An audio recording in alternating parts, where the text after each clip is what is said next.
Hi friends, welcome back to Boyle Family Farm. I was gonna say our little Orkin homestead, but as we explained in the last video, this is Boyle Family Farm now, so that's exciting. In case you missed it in the last video, we are transitioning to turning the farm into a business, and that's gonna fall under the umbrella of Boyle Family Farm. So that's something that I need to get used to still, but it's super exciting.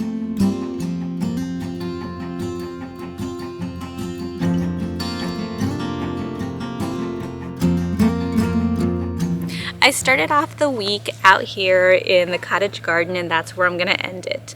So I started off with a really good day on Monday with some nice weather, so I decided to finally get out here and do some weeding, which I desperately needed to do.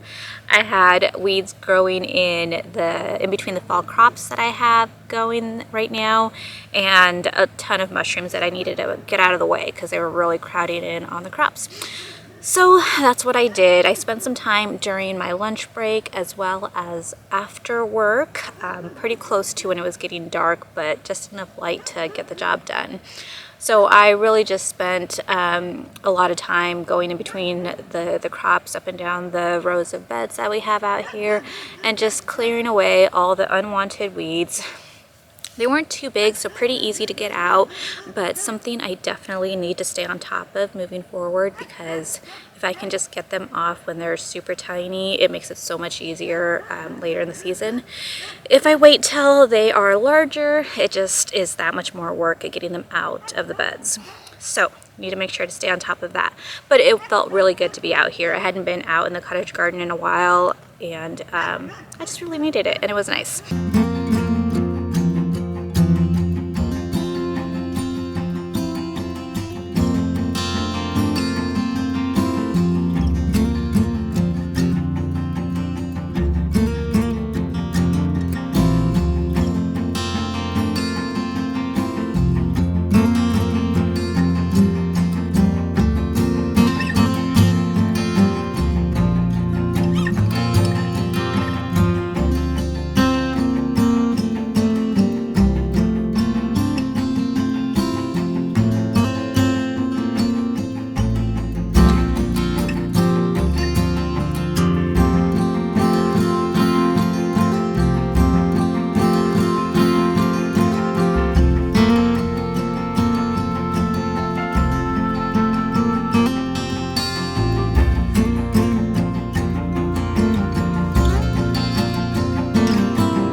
Then on Tuesday, we went back to doing some projects inside the house.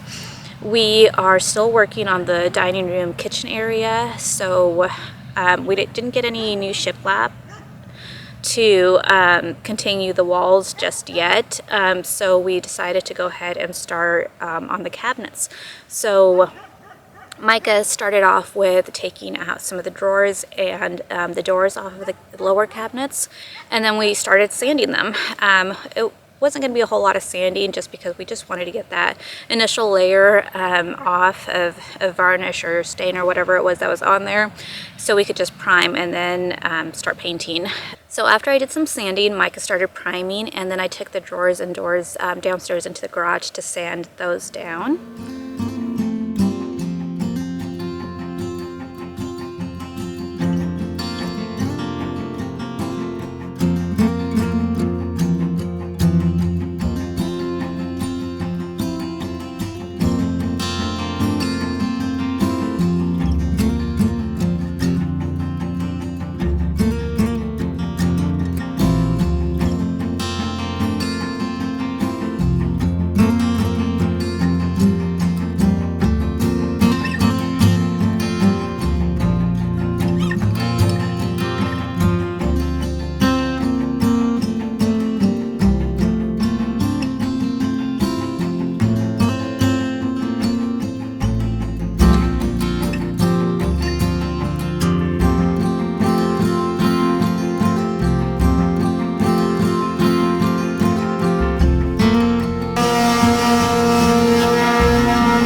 we continued that project Wednesday during lunch.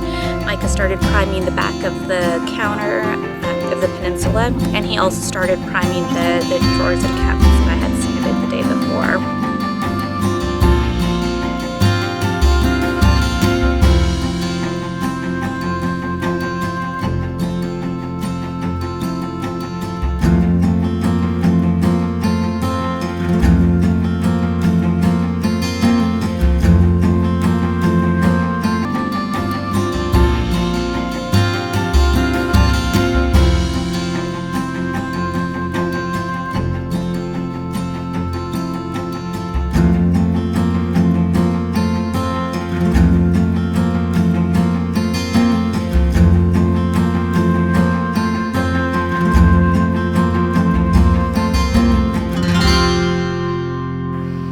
We haven't gotten very far on that. Those were pretty much the only days that we got to work on that this week. And it's been busy at work, and Micah's been in and out of town, so that is pretty much all we got done with inside projects. But that's okay, we're not moving at any specific pace. It's just when we have time, kind of like we've been saying with everything else on the farm. It's when we have time, when we can squeeze it into our busy schedules.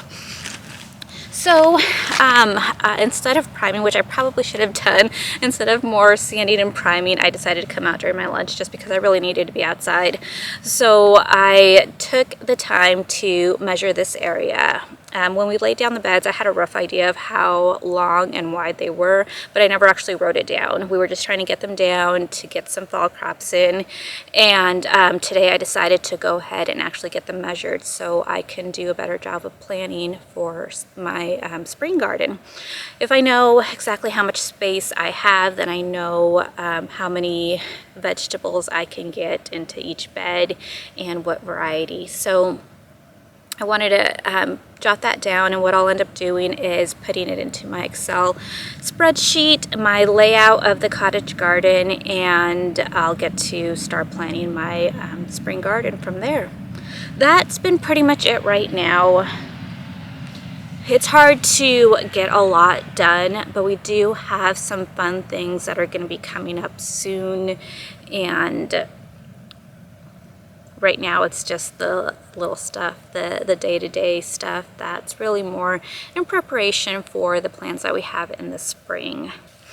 But while I have you guys out here, I'll go ahead and give you a quick look at what my fall crops look like. I knew getting them into the ground, because I had to direct seed all of them because I don't have a greenhouse and I wanted to get something in the ground. So I just did direct seed on all of them, which I know wasn't the best idea because they take a long time to grow in the fall. So it's better if you can start them from starters or transplant them from seeds you started, but I didn't do that. So we're pretty small on what we have, but I think we still have a few more weeks of more mild winter weather, so they might still grow a little bit. Up front, I have my broccoli that's doing pretty okay, actually. Behind that, you can see my patches of radishes that have been kind of hit and miss. I think we definitely have rabbits, and I think we have other stuff kind of getting at them. So hopefully one of the things we get done this spring will be to get the fence around the garden space, but we'll see. On the other side, I have some spinach that's coming in okay, but I haven't been picking it as often as I should have to encourage its growth, so that's kind of been hit and miss too. But what I really love is my salad greens that you can see back there. Those are doing pretty okay, but I also need to make sure I get some of those picked to encourage that growth, and they're looking super good. I did have some things that I had started in the back rows. What's coming in really well is cilantro, so I'm super excited about that. But my carrots aren't doing so hot, which is fine. We'll try again in late winter, early spring. But I have several rows of onions that are looking pretty good, and then I have my garlic that's actually grown really well. So I am super excited to see what that will look like in the late spring, early summer, because I really want to try to get a whole row of garlic next year so that we have that in our stock. because we do use a lot of garlic and we use a lot of onion in the meals that we make. So that'll be super helpful with cutting in on that part of our food budget. Oh yeah, one last thing. I did get asked why we decided to change the name. And our little Oregon homestead, that was really just my Instagram account. It wasn't really ever meant to be a business, so I knew it wasn't going to stick, but I didn't know what we were going to end up deciding to use. And we went back and forth as far as whether or not we wanted to do Boyle Family Farm, or if we wanted to come up with more of a, like a, not our name, not our family, more of a farm name versus just our family name. And we went back and forth on a couple ideas, which I really liked, and I didn't not want to use them. But Micah really liked the idea of getting to use Boyle Family Farm. I mean, for a couple reasons. Obviously, you kind of want your legacy, or you know, to put your name on something, which is super nice. But we really wanted to emphasize the idea that this is a family farm, and we are so fortunate to have our kids here who are helping with some of these projects and stuff. And it really just does encompass what this is for us right now. It's not just me and Micah getting these projects done. It's our family putting in effort and time and resources into this idea that we have. So that was really the main reason just for the change, was just to really encompass what we are actually doing out here and then use that moving forward. So I think that is pretty much it for updates today. I'm not going to do a whole lot more out here. I'm going to get inside, get warmed up because it's pretty chilly, and I'm going to start the layout in my Excel spreadsheet of the cottage garden. And then we have probably not a whole lot that we're going to end up doing over the weekend, but I do have something fun to share next week, and hopefully we'll get to it in time to do that. And that is it. Thank you for watching. Don't forget to like, share, and subscribe for us, and we'll catch you on the farm next time.